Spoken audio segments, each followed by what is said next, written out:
For GateWorld.net, I am David Reed, and I'm here with Connor Trinneer in his lovely backyard. Thank you so much, Connor. My pleasure. I'm going to be honest with you here. When I called you this morning, I had to resist the urge to say engine room report. I don't know what I would have come up with. Do you get any of that while walking down the street? Not specifically anybody walking up and using any, dialogue or catchphrase. Well, yeah. But, yeah, I get people walking up. LA's not a big town for that because there's so many actors. I mean, in this neighborhood, there's so many actors. Mm-hmm. And, if you go to that market right down the road, stay there for half an hour, somebody's going to walk in that you recognize. So it's usually in airports. I shouldn't say usually in airports. At airports a lot. Funny enough, more so in Europe. And then any other town but this one, people will walk up generally and say something. Okay. So, but just everyone here is just so they're in it. They're involved in it to begin with. Yeah. I mean, the varnish is wiped off. It's this is a job for most people here, and nobody really cares. You do sometimes sense though that somebody does know and might want to say something, but they just don't. So you just smile and say hi. Yeah. Break the ice, say hello. But when you get recognized, is it mostly for Tucker? Yeah. Okay. Yeah, because people would start with that, and then if you're a sci-fi fan, you probably would have seen both, Atlantis and Enterprise. So Stargate has triggered a reaction at some point. Oh yeah, some people prefer that character over Trip. It was great. They're so radically different, and they come from such different places. Yeah. It's a compliment. Mm-hmm. You were born in Washington, correct? Mm-hmm. Born and raised, yeah. Okay. I noticed you don't have a Southern accent now. No. So when Michael was human, he kind of had a Southern accent. Well, they had him from Texas. Right. Yeah. Is there a particular reason? Did you enjoy that, or is it just what they asked in both cases, or? That's what they asked for in both cases. When I had gotten the part of Michael, I had seen it in the breakdowns, which every morning the breakdowns come out. You can get them online if you know somebody, and you'll see it's a character breakdown of every show's needs that week or movie or what have you. And I saw it on there, and I didn't want to do a sci-fi gig right out of the gate. Yeah. My tune has changed on that. Work is work, and that's really all that matters. But I called my agent and I said, I'd like to read for this, and then they called back and said, well, it's yours if you want it. And he just happened to be a Southern guy, so. Oh, okay. So it was already established that he was Southern. Already, yeah. Okay. Yeah, and but I come from a small town in Washington, and Hicks have a certain way of talking, so it's really not hard to fall into. My family's also from the South. My mom's side, they're all from Missouri. Okay. Missouri? You're definitely from Missouri if you say Missouri. Yeah. Well, I went to a graduate school in Kansas City too, so okay. if you say Missouri and you're spending time there, they know you're a foreigner. Oh, I know. It's like Illinois in the East. It's like the S is silent, stupid. Yeah. Exactly. I love it when people come and say, I was in Portland, Oregon recently, and you're like, oh my God, you've never been to Oregon, have you? If you were, you weren't there for very long. Oregon. In a perfect world, Enterprise would have started shooting its 7th season this year, and probably likely its final season. How do you feel about the show looking back on it 3 years after cancellation? You've had some time to think and reflect. It still remains the most remarkable experience I've had thus far in my professional career. I should say in front of a camera, not on stage. They're different animals. So looking back on it, I cut my teeth on that show. I really learned and felt like, and now feel like, when I go in front of anywhere, if I go on any set, I'm not uncomfortable. I know what I'm doing, and I feel, that I've got something to give. Whereas before I was on Enterprise, there's always a sense of fear that it's not there anymore. Of the unknown. And now nothing's really unknown to me anymore. It's just a camera. There's you, and there's somebody that you're talking to, and I learned that, and I'm awfully proud of it. I look back on it. I catch episodes occasionally, and I think history will be kinder to our show than it was in present time. Mm-hmm. I do. Okay. You said fear. You mean like the position that you're in, not accustomed to asking for things when you really want them and things, sort of that sort of thing? just feeling unsteady. Can you give us an example? Yeah. Well, you just said like asking for things that you need and feeling as though you either a little bit of clout. Yeah, well, you're going on just internally. Yeah. People just want you to go there and do a great job and not have to worry about it. They just want to, they want to go to the next scene. So, I think that that general wash of confidence is what I mean. And as an example of that, one of the shows I did really early on, Touched by an Angel. Mm-hmm. I had a monologue, about a 3-page monologue to do, and I wish I'd felt really grounded, but I don't think there was any way I could have, because it was one of my first jobs in TV, and but it's all a learning process. Mm-hmm. So it's trying to ply your craft in an alien environment that you're trying to make not. Mm-hmm. So the more you can familiarize yourself with your process, and they all kind of generally work the same. So, once you get used to that process that they're doing, your best work comes when you're comfortable. Right. So. Talk about being comfortable and people being delicate around you. I heard stories about Unexpected, where people were delicate around you. I either that was a rumor or that actually happened, where people like open doors for you, things like that. Yeah. They kind of ran with the joke on that one. We did add a scene or two where he's unable to manage his emotions, his anger, and that kind of stuff. So, but yeah, people. It was, what was it? Our 3rd episode of the series. It was early on. I think it was the first 10. Uh-huh. Yeah, and so yeah, people were. I mean, how often are you gonna have a guy walking around pregnant? So people were taking their shots. Dubious distinction. Yeah, I'm one of the few. One of the images that still hits me to this day, and I'm not even sure if you've seen it, is the one of you and Scott right after shooting, finishing the show, embracing each other, which I think really says it all. Look in your face just registers how much you were going to miss working with that guy. Yeah. Did ending the series then, in a way, feel wrong on an emotional level? The undertone, the vibe. Well, you mean the episode that was made, or just the feeling of the whole thing? The whole thing together. Soon? Yeah. Too soon? Yeah.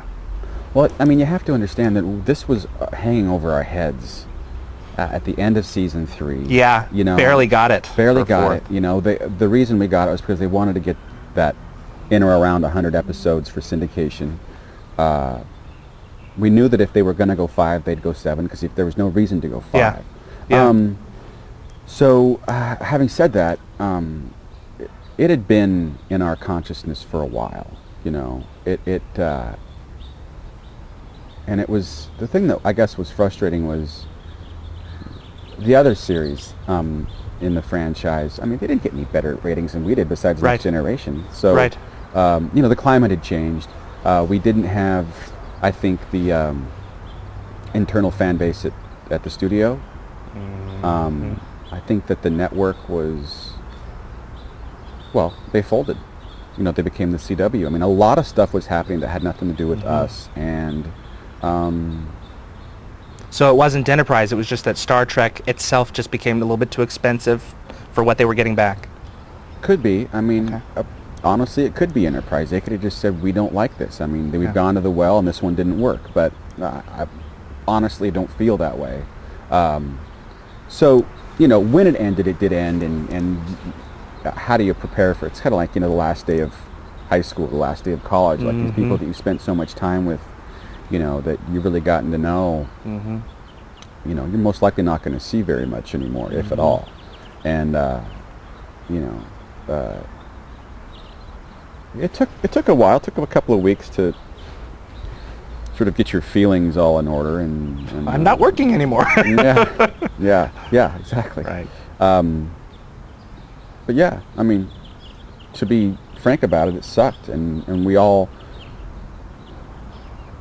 not to anybody's detriment, we were told when we started it was going to go 7 years, and we were like, Literally, it felt like I just got the golden ticket. Yeah, you know, exactly. At the time, and even having said that, 4 years and syndicated, that's amazing. I mean, that doesn't happen very often. There's a handful of shows in the pantheon of television that have done that, and you know, we will live on in perpetuity. But in a way, ending the series when it did allowed you to get your personal life on a roll a little bit more too. Yeah, it would have been a whole lot easier to get my personal life on a roll with 7 years of cash. Well, that's true, but more time as a father and a husband. Well, that show, you know, during the time that this show was running, I, you know, sort of developed into what I think is a man. You know, I got a family. I got married. You know, we have a child, and I sort of found myself an adult when the thing was over. So, which I didn't feel like that in the beginning. So, yeah, definitely, it was a perfect time for me to get that. Right. So, how has Stargate treated you in comparison to Enterprise production-wise? I mean, you're a big boy now. You know your stuff. They wanted you, and you got in there. Yeah. They treat me extraordinarily well, with the exception of slapping a whole bunch of prosthetic on me. You know, I don't take that as an insult, but it's uncomfortable at times. Oh, it is. You're not a fan of the prosthetics? Well, I don't think anybody is. You know, I mean, the thing that's probably, and I haven't had to do it in the last few of them, is the teeth and the eyes.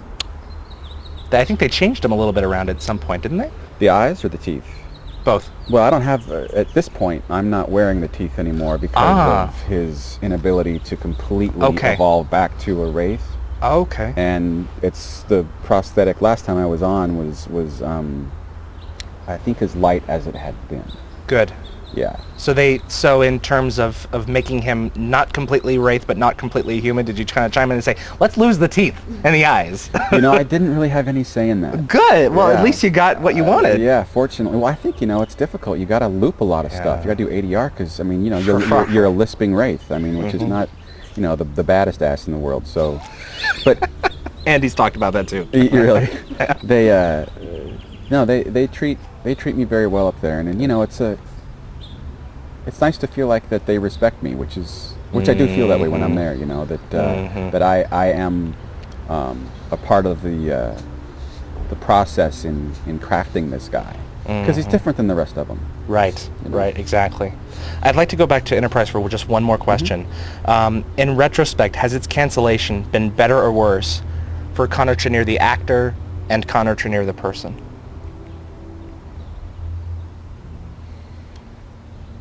Well, I think that its cancellation had nothing to do with Connor Trinneer the person. I think that you know, we got the 4 years, we got syndicated. You know, I do have not a huge level of comfort, but I've got a level of comfort that I didn't have before in a profession that doesn't generally give you that. So,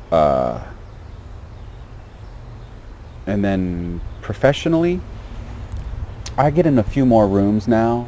But you know, as Atlantis is an example of a couple of other things that have occurred. People, I'm out there more. You know, I'm in their consciousness, I guess, a bit more. I have more fans in the business than I had before.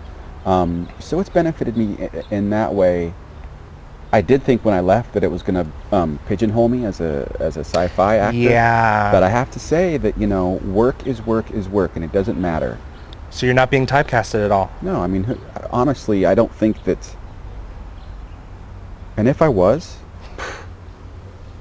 Typecasting means you're getting work, you know what I mean? I mean, it's...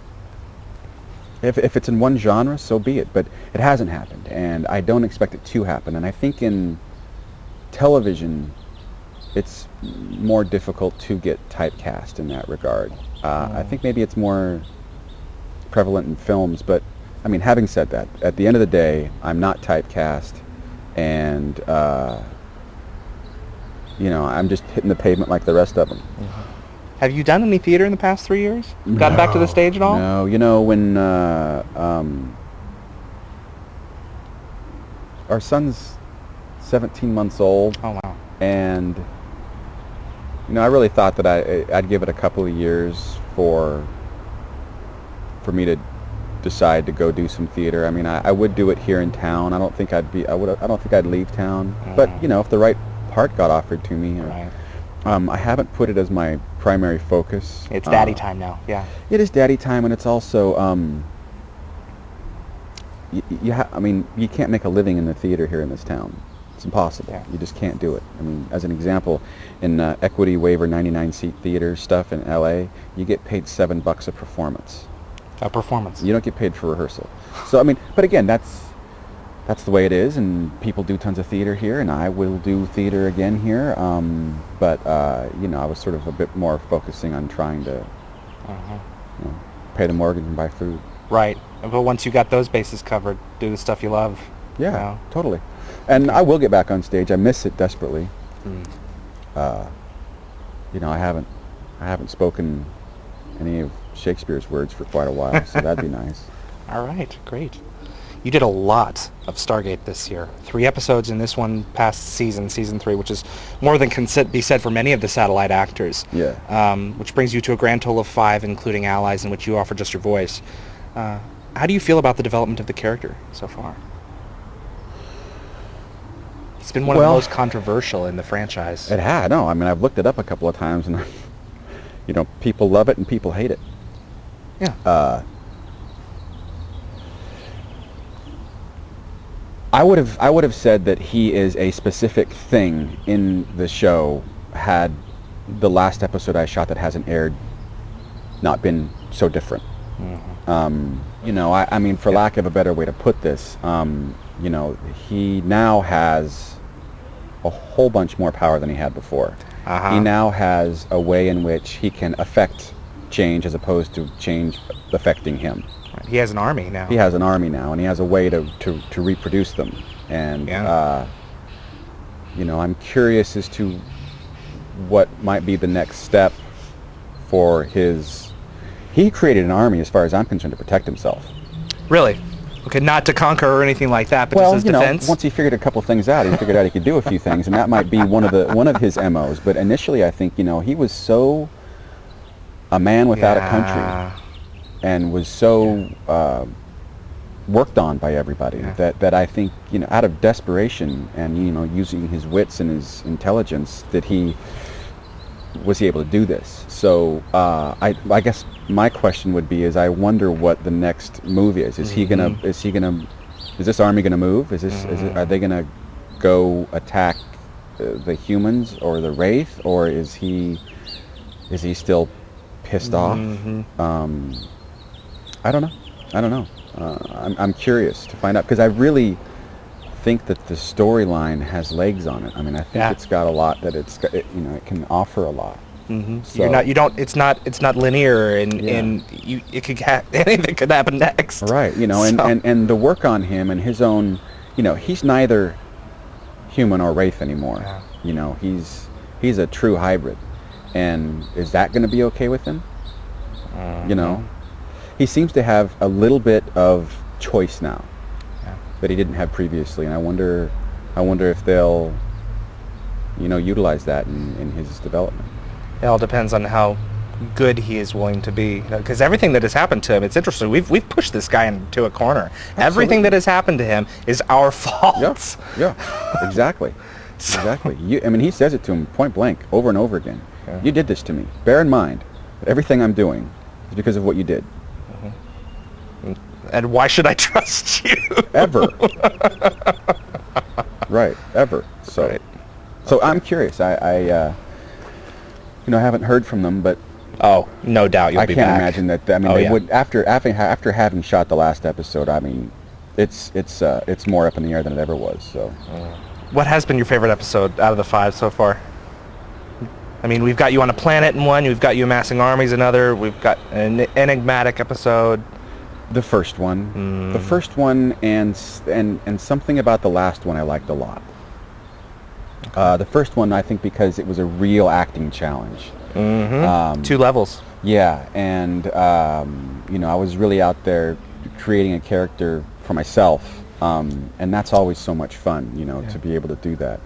And the last one, like I said, the character made a significant involvement as far as I was concerned. So that was that was also nice to do. Yeah, the first and the last so far. Okay, good. So you don't like the makeup job? What? Oh no, it's a phenomenal job. They do Oh, an okay. amazing job at it. I'm talking Connor Trinneer's comfort level. Okay, You so know. it's not pleasant to wear. Well, I mean,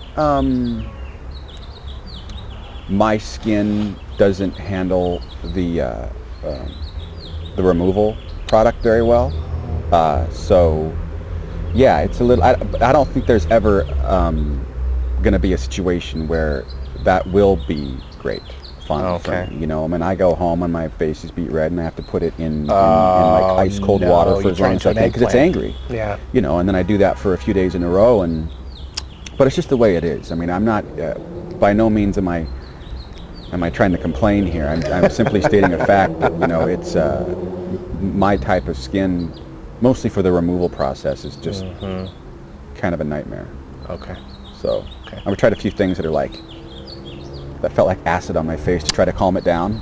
Best thing is just cold water, ice cold water. Okay.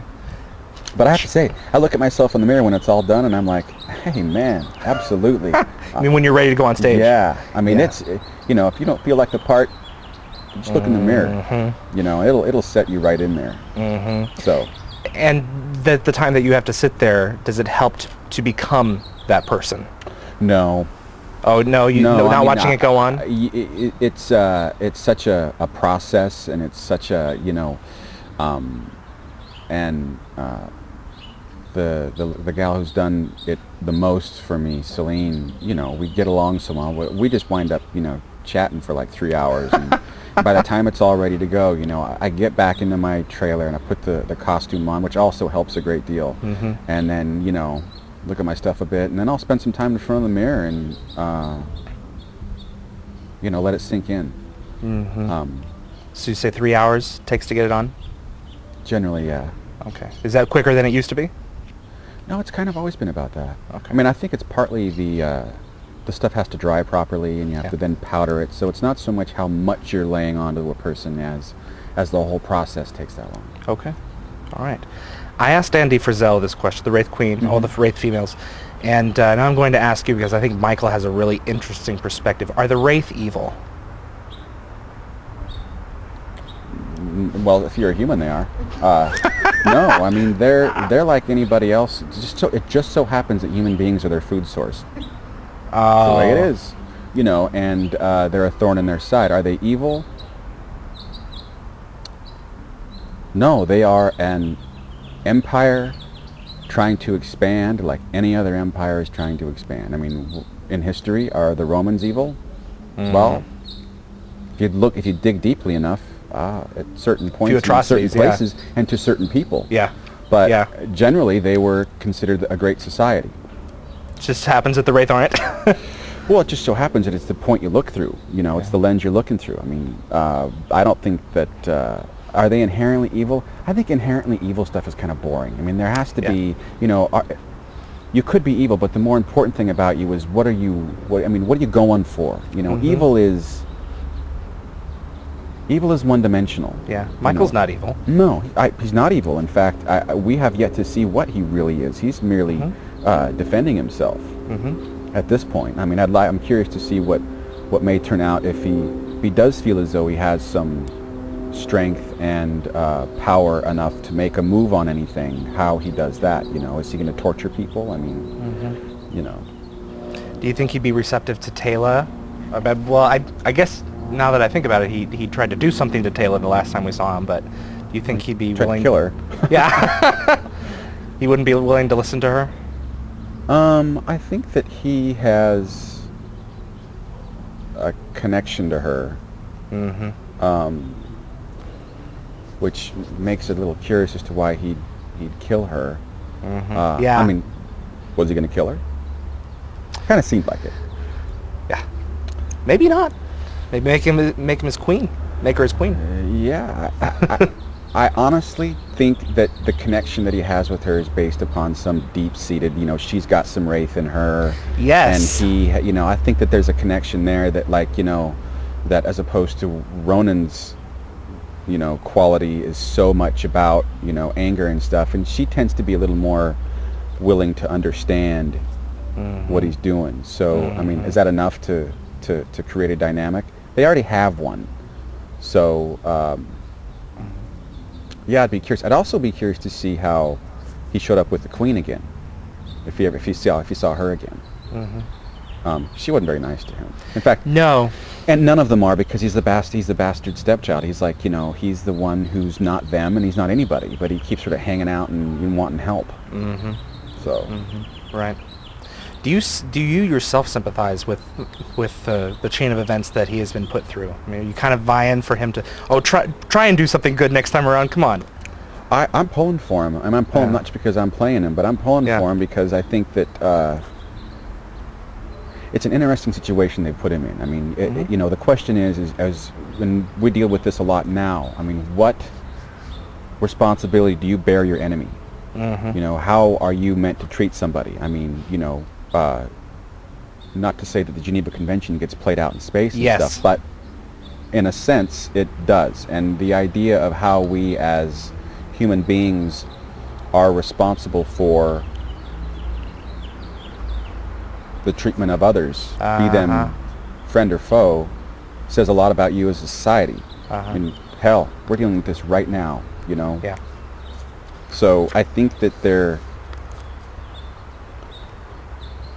a lot to look at there, and it's being played out in a science fiction fantastical way, but these are issues that we think about and deal with and hear about on almost a daily basis. One of the most interesting episodes perhaps didn't do fantastic in ratings, but I thought was really good, was Allies, where the Wraith have come to Atlantis to ask to do the exact same thing that they did to Michael.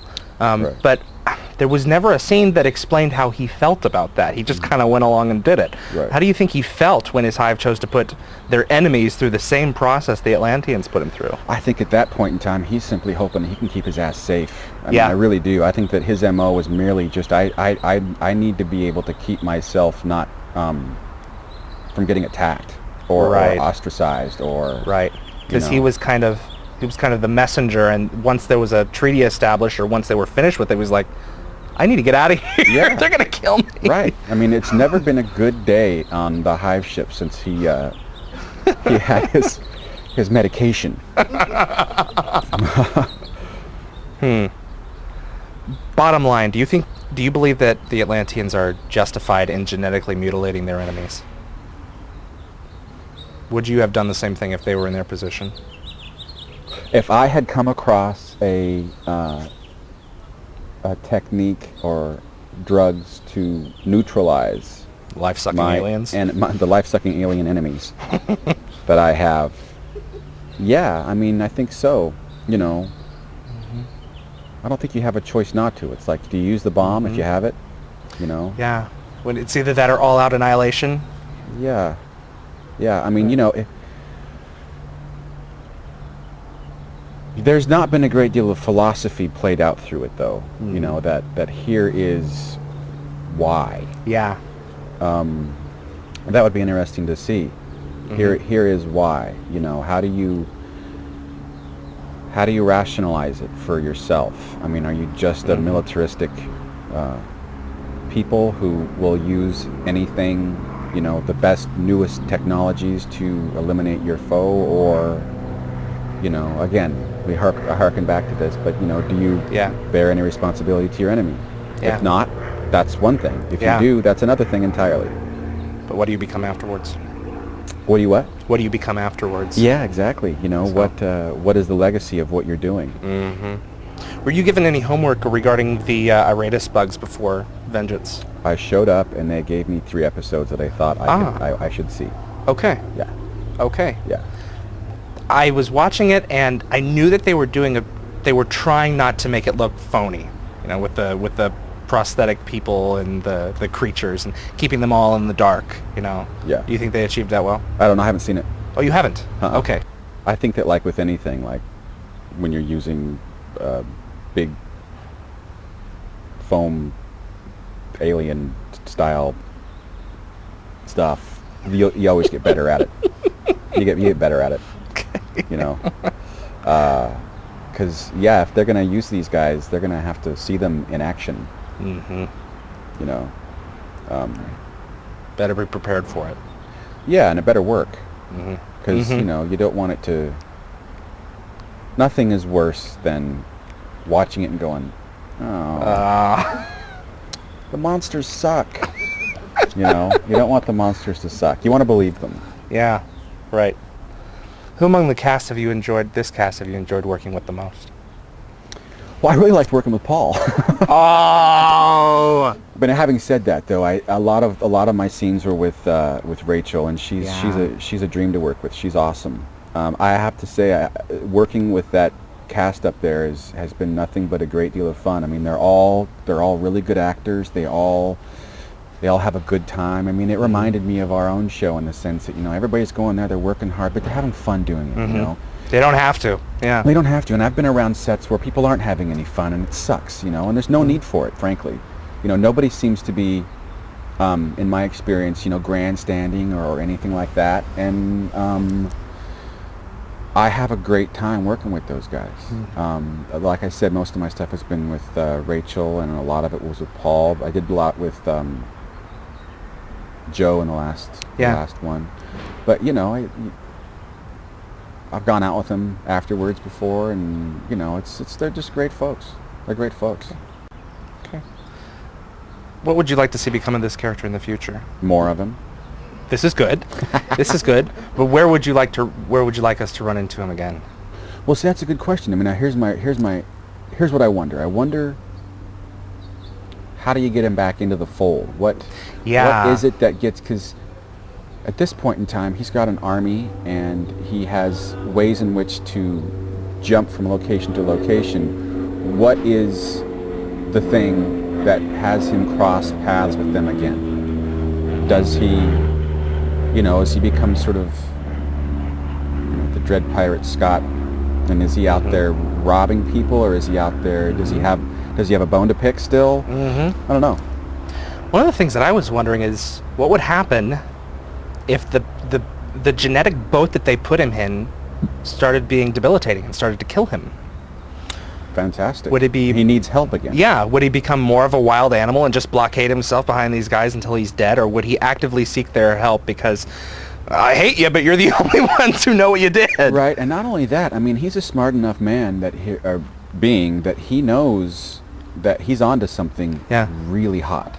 Yeah. And he can develop an army. Now, if he's got designs on control, territory, you know, they'll do his bidding. They'll attack. They'll attack Wraith. I'm sure they will. They're sure as hell attack humans. We know that. We know that now. So you know, he might become, you know, he might become Kurtz in you know, Heart of Darkness. He might create a scenario where he can affect change without having an empire. You know, is he Hannibal? Does he take his elephants over the Alps and attack Rome? I don't know. Maybe. What do you think his legacy is going to be before he goes? If he goes. If he goes, I think his legacy will I think he's going to be a mistake to them. Yeah. He's going to be a big mistake to them. In the long run. In the long run, he'll be a mistake. One that they may continue to try to rectify, but he's a mistake right now, and he's one that has, and he knows he's a mistake, and he may be a very powerful agent for his own MO. You know, it has come back to haunt them, and it might just get worse because they didn't know what they had. Especially when they have said in the last episode that he was a scientist who was smart enough to figure out how to manipulate and modify what they did to him for his own benefit. You think he'd be a key chess piece in the final battle between getting the Wraith out of the Pegasus Galaxy and not? Yeah, or the Wraith would use him. I mean, he's a great wild card. He could be used by anybody, and that might be a way in which they can bring him back into the fold because they need him. Yeah. Both of them might need him. Well, their genetic history has always been so important, and here we've got this guy who is kind of a symbol of that.